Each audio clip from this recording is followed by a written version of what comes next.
Let's get started on Chapter 1, Introduction to Computer Networks. In this chapter, we will do an overview of computer components, and we will look at the fundamentals of network communication. We will look at network models, and we will look at networking terminology. Let's start on page 2, Overview of Computer Concepts. In this section, we look at the components of a computer. And you might say, if this is a networking class, why are we studying the components of an individual computer? And the answer is that a local area network is composed of interconnected computers. So to understand networks, it's important to understand computers. Computer hardware can be divided into 4 different categories: input hardware, processing hardware, storage hardware, and output hardware. Here's the example. The user types in the data 2 plus 2 into the input hardware, which in this case is the keyboard, and he presses the enter key. The 2 plus 2 goes to the processing hardware where it gets processed. And in this case, the process is simply addition. And we have the number 4. Then the number 4 can be output to output hardware, such as the monitor, or it can be output to the printer, which is also output hardware, or it can be stored to the hard disk for later use. The system unit is also called the box, and inside the system unit we have processing hardware. If we take the top off a computer and we look at the insides of the computer, we can see the power supply, the hard disk, the DVD drive, and most importantly, the motherboard. The motherboard is a plastic circuit board that sits on the bottom of the computer. And mounted on the motherboard is the microprocessor, RAM, bus, and the BIOS. The microprocessor chip, is the only part of the computer that can add 2 plus 2. RAM, random access memory, is current working memory. And the bus is the little wires printed on the motherboard that connect RAM to the microprocessor and connect RAM to the slots. These white things here are slots. After data has been processed, we can then store it to a storage device, such as a hard disk or a DVD or a USB drive.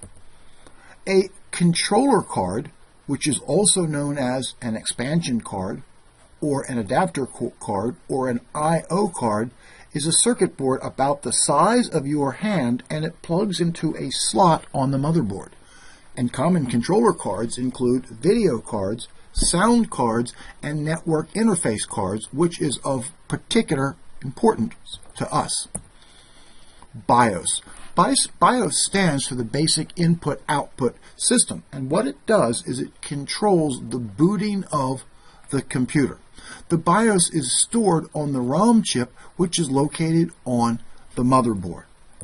To run the BIOS setup, we turn the computer on and we press F2, or we press delete, or sometimes we have to press F10 just as the computer is turning on.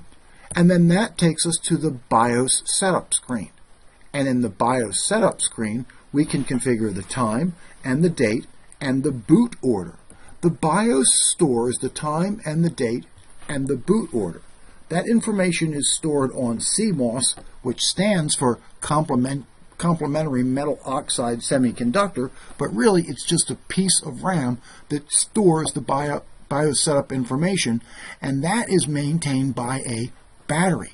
So if you find that the computer is losing the time and the date, it could be that you have a bad battery on the motherboard and it should be replaced. This is of particular importance to authentication servers, which have to sync up with the international time server.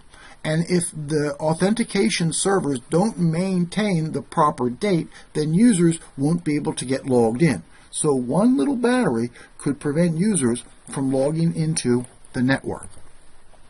The components of a computer include input, output, processing, and storage hardware.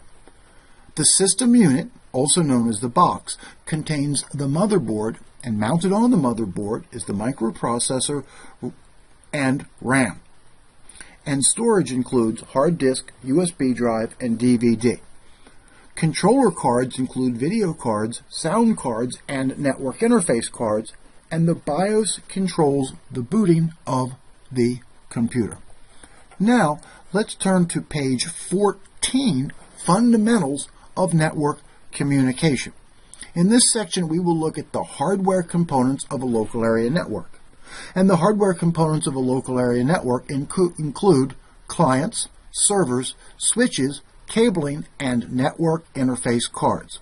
The client is not the customer. The client is the computer that the customer uses. It's the user's workstation.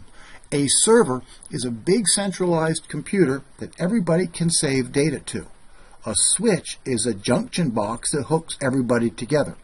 Cables connect the switches to the network interface cards, which are located inside each workstation and which are located inside the server.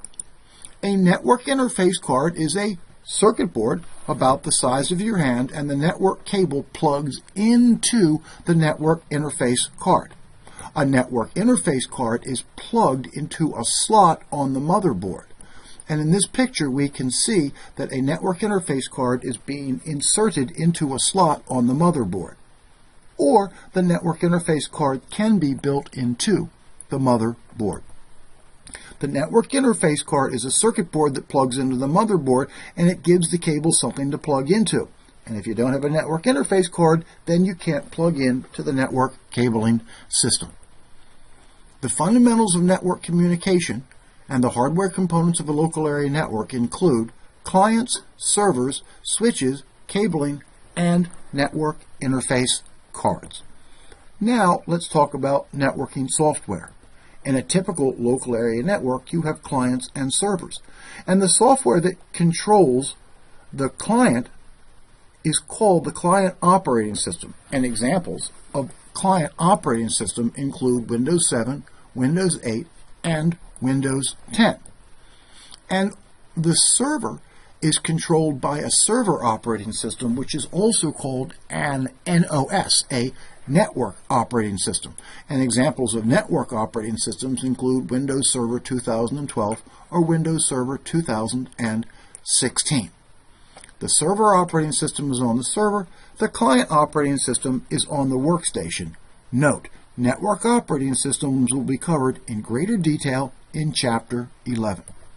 Now let's talk about networking protocols.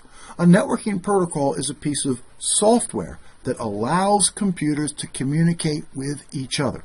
And TCP/IP is the most widely used networking protocol. Let's take a look at TCP/IP. If I go to my workstation and click on Start and click on Control Panel, and then if I go to Network and Internet, and then to the Network and Sharing Center, and on the left I will select Change Adapter Settings. I right-click on my Ethernet card and I select Properties, and there we can see it. There is TCP/IP. And here's the description. TCP/IP, the Transmission Control Protocol Internet Protocol, is the default wide area network protocol that provides communication across diverse interconnected networks. If I click on the Properties button, I can see the IP address of this computer. An IP address is a number which is assigned to a computer, and no two computers should have the same IP address. In order to test TCP/IP, I can use TCP/IP utilities, such as ipconfig, which displays the IP address, or the ping command, which tests connectivity between computers. If I just want to see the IP address of my computer, I go to the command prompt and I type ipconfig, and then I press the Enter key, and then it shows the IP address of the computer where I currently am.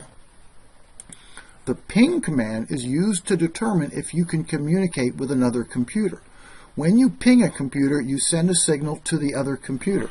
And if the signal comes back, then you know the other computer is up and running and all the cables between you and the other computer are good.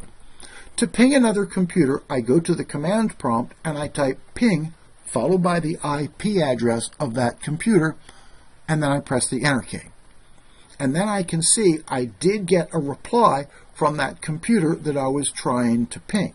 So if I can ping that computer, I know that computer is up and running and all the cables between me and that computer are good. TCP/IP is a networking protocol and it allows computers to communicate. TCP/IP will be covered in greater detail in chapters 5 and 6. Networking models. There are two networking models that I would like to discuss: peer-to-peer network and a server-based network. In a peer-to-peer network, all the workstations are connected to a switch. But in a peer-to-peer network, there is no file server, and anyone can access anyone else's hard disk, and that's okay for a very small organization where you only have 2 or 3 employees who know each other really well and trust each other a whole lot, but it's not good for most organizations. Most organizations will use a server-based local area network. In a server-based local area network, you have a file server, which is a big centrally located microcomputer that everybody can save data to. People can save data to the server and they can share files on the server. Multiple people can access the same file and they can work on the same project together. And when people are working on the same project together, that is called collaboration. On a server-based network, there are different types of servers. Of course, we have a file server, and that's a server that everybody can save data to and that allows users to share data among each other. A print server is used when I don't want to buy a printer for each individual user. I just want to buy one good printer, and I connect that printer and I connect it to the print server. A print server is a computer which accepts print jobs from the users and then forwards those print jobs to the printer. A database server houses the company's database. A web server holds the company's website. An application server holds a company's applications, and in our case, CCBC, that would be the student registration server. And the email server holds emails and forwards emails to other email servers. But probably the most important type of server of all is a domain controller. A domain controller is a login server, and it allows users to be authenticated. And to be authenticated means to be logged in. On the domain controller, we have Active Directory. And Active Directory is a database of usernames and passwords. So users stand at their workstations, but they log on to the domain controller. A domain controller is just another word for a login server. In summary, we have looked at network components. Local area network hardware includes client, servers, switches, cabling, and network interface card. Network software includes client and server operating systems, as well as networking protocols, particularly TCP/IP. And in a server-based network, types of servers include file servers, print servers, and domain controllers. In the next video, we will cover networking terms and communication between computers.